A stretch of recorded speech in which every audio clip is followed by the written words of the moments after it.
Cái gì có tôi bên này. Thế đồ hậu này ra. Bây giờ nó đà mà. Nhớ. Bữa tao níu tao bây giờ này.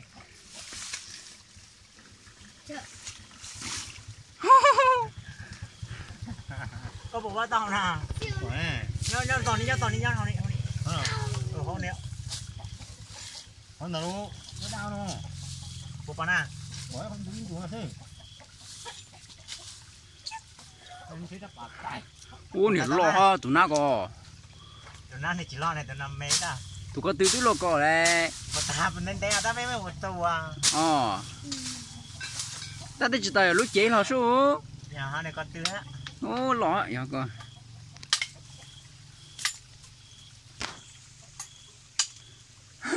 Có phải trong tay na.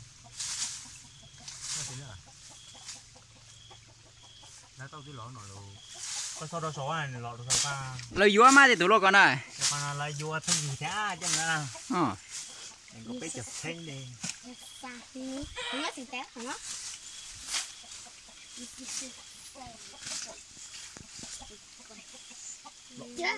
Mới đã bảo này chứ. Mới đã bảo tới đâu nè. Tao nghe mà nó. Mới là tao nha. Họ lá bỏ ta họ lá. Tao không nhớ tao. Hết nó hấp kèm đó. Có đây nó này đá thì Đang này à. tao mà nhau này là tao mà chế phải nè. Ô tao đã tao cả sao. Có chú tôi có lòng.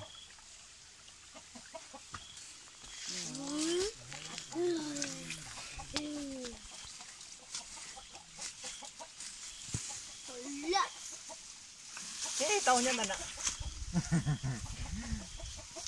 Nó này, nó ngu nó này. Tao hỏi nhau hồi nay cái gì ta? Cái gì trong tay nhau rồi xuống à. Nó rồi, biết đó rồi. Tao em nó mở nó lại có lại. Ra rồi. Cái dập lại.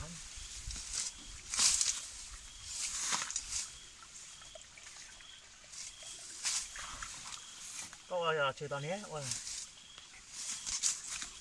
Tao luôn. Tao không luôn. Có đây là kia lo thệ. Nó mua nhận lo mà coi. Ui.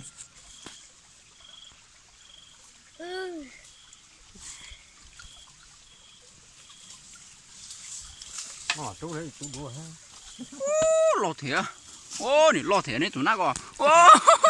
Mẹ mà tao mấy tôi nặng tôi là tin thiếu này tôi cho này. Đó, chuẩn tốt như thế.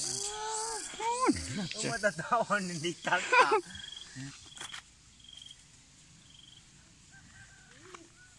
Có phải liều tụi con.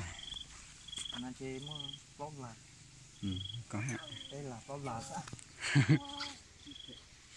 Chú thể. Là làm lại. Nghĩ là làm lại. Bây giờ ăn gì à? Ăn gì nữa?